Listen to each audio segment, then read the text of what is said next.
Durante siglos, nadie había podido leer los jeroglíficos egipcios, pero en 1799 en una aldea de Egipto, un soldado francés que trabajaba en reparaciones militares encontró una piedra negra con inscripciones extrañas. Lo descubierto es lo que se conoce hoy en día como la famosa piedra de Rosetta. En esa piedra estaba grabado un texto en 3 idiomas, los cuales eran de la escritura demótica, el jeroglífico egipcio y el griego antiguo. Entonces, usando el griego antiguo, lograron descifrar un lenguaje muerto como el egipcio. Lo que parecía incomprensible recobró vida y un mundo entero de historia olvidada se abrió ante los ojos de la humanidad. La profecía bíblica funciona de forma parecida para muchos. Es un lenguaje antiguo, un código difícil o un texto desconectado de la vida moderna. Pero cuando se interpreta a la luz de la historia y de Cristo, no solo se vuelve comprensible, sino que se revela como un mensaje vivo, preciso y urgente. En una época en la que las noticias se vuelven obsoletas en cuestión de horas, la profecía bíblica es un mensaje que no caduca. Lo que Dios anunció hace siglos sigue describiendo el presente con exactitud y proyectando con claridad lo que está por venir. Una de las afirmaciones más contundentes de Dios en la Biblia está en Isaías 46, del 9 al 10, que dice: Yo soy, que anuncio lo por venir, desde el principio y desde la antigüedad, lo que aún no era hecho. Aquí Dios no está presumiendo conocimiento como si fuera un adivino. Él está declarando que su autoridad y su fidelidad se comprueban porque Él habla antes de tiempo y cumple exactamente lo que dijo. La profecía bíblica es la forma en que Dios abre el futuro para que sepamos que la historia no es una cadena de casualidades, sino un plan dirigido hacia un fin seguro. En Daniel 2 es un ejemplo claro, una estatua que representaba imperios que se levantarían y caerían exactamente como la historia lo confirmó. Babilonia, Medo-Persia, Grecia y Roma. Cada detalle se cumplió sin margen de error. Y aquí está lo asombroso de esto. Esa profecía no se detiene en el pasado.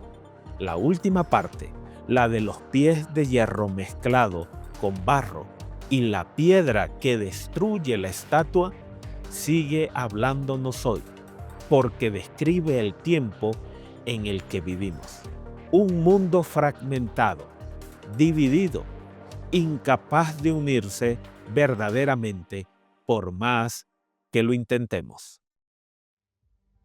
En un tiempo donde todo parece incierto, la política, la economía, el clima, las relaciones internacionales, la profecía bíblica no envejece porque habla de la raíz de lo que vemos y apunta hacia lo único que no se derrumba, el reino de Dios. La profecía no es un horóscopo bíblico, ni mucho menos curiosidad para gente religiosa. Es la forma en que Dios ha decidido demostrar que Él está al mando de la historia antes de que suceda. Él mismo lo dijo: yo anuncio lo por venir desde el principio. Mi consejo permanecerá y haré todo lo que quiero. Isaías 46:10.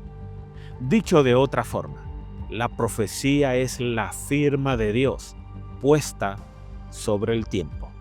Cuando Jesús habló de los eventos que vendrían, no lo hizo para generar ansiedad o polémica, sino para que cuando sucedieran, la gente pudiera decir, esto no es casualidad, Dios lo dijo.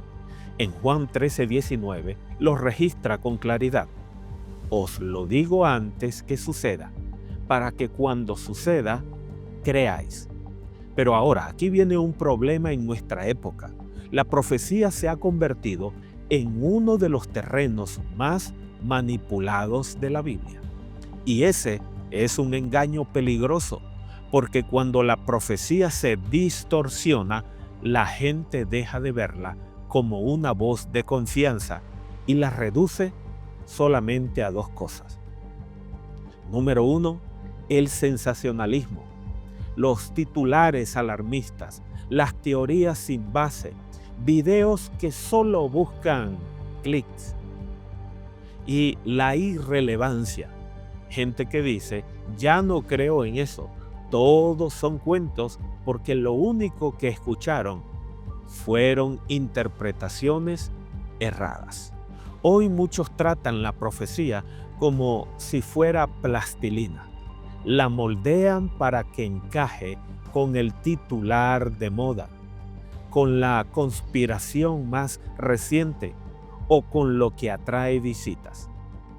El problema no es que sea atractiva, la profecía bíblica ya es fascinante en sí misma, sino que se le quita a Cristo del centro y se pone el miedo como el gancho. La Biblia no presenta la profecía para que quedemos paralizados por el temor, sino para que tomemos decisiones con información que nadie más puede dar. El verdadero foco no es lo que viene en abstracto, sino quién viene y cómo prepararnos para ese encuentro.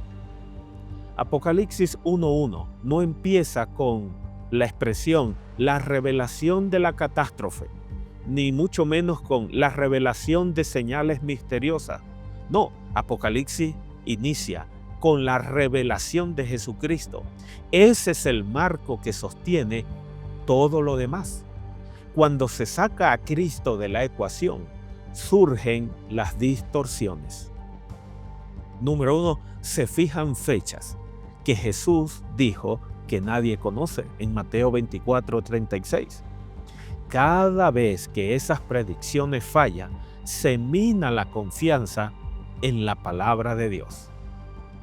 Otro punto sería que se fuerzan noticias dentro de un versículo como si Dios escribió la Biblia para que encaje con el periódico de hoy y no para revelar un plan coherente a lo largo de los siglos. Otro aspecto sería que se espiritualiza todo al punto de vaciarlo de sentido histórico. Se habla de bestias y de reinos como simples metáforas personales, cuando el texto claramente está hablando de poderes reales que marcaron la historia. Otro aspecto que podríamos mencionar es el extremo, que se reduce todo a la tecnología. La marca de la bestia se convierte en un chip o en un código o en un dispositivo, cuando la Biblia la describe como una cuestión de adoración y lealtad. Apocalipsis 14 del 9 al 12.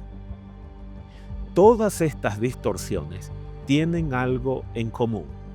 Desvían la atención del punto real. Y el punto real es este. La profecía es la forma en que Dios te está diciendo hoy que tu vida y tu futuro no dependen del caos que ves, sino de un plan que Él ya ha trazado y que se está cumpliendo con precisión. Cuando alguien te dice, la profecía ya no importa, lo que te está diciendo es, no me interesa saber que hay un Dios que gobierna el universo y que, aunque no parezca controlar este mundo, y eso no es un rechazo intelectual, es una decisión espiritual. Por eso cuando te hablo de que la profecía no envejece, no es un eslogan religioso, es un hecho histórico.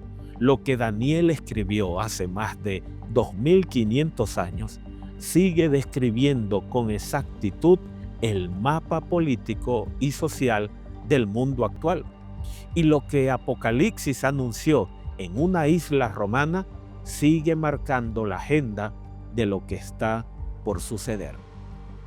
La diferencia entre verla como un espectáculo o como un mensaje de vida depende de dónde pongas la mirada. Si colocas la mirada en las bestias, terminarás con miedo. Si la pones en las fechas, terminarás frustrado. Pero si la pones en Cristo, terminarás con esperanza. Y la esperanza es lo único que resiste todas las tormentas, incluso las que la profecía dice que vienen.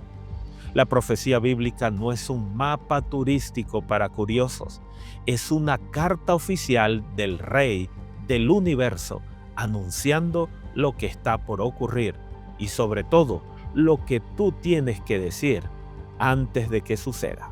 En Apocalipsis 14, Dios presenta 3 mensajes que no son opcionales ni religiosos en el sentido tradicional, son universales y todos giran en torno a una pregunta central: ¿a quién le vas a dar tu lealtad final? El primer ángel dice: adorad al que hizo el cielo y la tierra. Aquí no hay negociación. O reconoces a Dios como Creador y Señor de tu vida, o terminarás adorando de forma consciente o inconsciente a un sistema que se opone a él. El segundo ángel anuncia: ha caído Babilonia, un símbolo de todo sistema político, religioso o cultural que mezcla verdad y mentira para manipular conciencia. Y el tercer ángel advierte que la marca de la bestia no es un dispositivo, sino una señal de lealtad espiritual contraria a Dios, manifestada en adoración y en obediencia a otra autoridad que no es la suya. Así es donde la profecía se vuelve personal. No importa si eres creyente, ateo o simplemente espiritual, todos adoramos algo. Puede ser el poder, el placer, el éxito, ideologías o incluso una religión vacía. La profecía no te pregunta si vas a adorar, sino a quién vas a adorar. Y esta decisión no es futura, es una decisión presente. Apocalipsis no se escribió para que la gente en el año final de la historia diga: ahora sí, voy a decidir. No, se escribió para que cada generación tenga la oportunidad de alinear su vida con el único que puede sostenerla. Por eso, la profecía no envejece, porque el conflicto que describe sigue siendo el mismo. Babilonia sigue inventando formas de seducir y controlar. La bestia sigue exigiendo obediencia y Dios sigue llamando a que le adoremos a Él, no solo en palabras, sino en la manera en que vivimos, decidimos y nos relacionamos. La diferencia entre quedar atrapado en la agenda de Babilonia o ser parte del pueblo que guarda los mandamientos de Dios y tienen la fe de Jesús, como lo describe Apocalipsis 14:12, se define hoy y no mañana. Cuando Dios reveló el futuro, no es para que lo admires como quien mira un cuadro antiguo. Lo hace porque hay algo en juego y no quiere que lo pierdas. Piensa en esto. Si supieras que una estructura está a punto de colapsar y que las personas dentro no lo saben, ¿te quedarías callado? Claro que no. Saldrías corriendo a advertirles, aunque algunos se burlen o digan que exageras. Eso es exactamente lo que hace Dios con la profecía. Es la alarma antes del colapso, antes del derrumbe. El problema es que muchos, cuando oyen la palabra profecía, piensan en teorías locas o en gráficos incomprensibles o en fanáticos gritando en la calle tratando de predecir algo. Pero la profecía bíblica no es eso. La profecía bíblica es el lenguaje de un Dios que ama demasiado como para dejarte sin aviso. Jesús mismo dijo: cuando veáis todas estas cosas, sabed que está cerca. Mateo 24:33. No dijo adivinen, dijo vean. Es una invitación a abrir los ojos, a reconocer que el mundo no va hacia un equilibrio perfecto, sino a un cierre definitivo, y que Él es la única salida segura. La profecía que no envejece no es un entretenimiento para los que les gusta lo misterioso. Es un llamado a prepararte para un reino que no se derrumbará, aunque todo lo demás caiga y colapse. Pero también es para prepararte. No significa acumular datos, sino entregar tu vida a Cristo y vivir bajo su dirección cada día. Hoy puedes ignorar esta voz. Puedes seguir tu vida como si no fuera a pasar lo que revela la Escritura. Y la pregunta no es si se cumplirá, porque se cumplirá, sino si cuando se cumpla estarás del lado de aquel que lo anunció o del lado de quienes lo despreciaron. La profecía no caduca porque el amor de Dios no caduca. Y hoy, si escuchas su voz, no la deseches, porque la voz que te advierte ahora es la misma que te sostendrá cuando todo lo demás se derrumbe.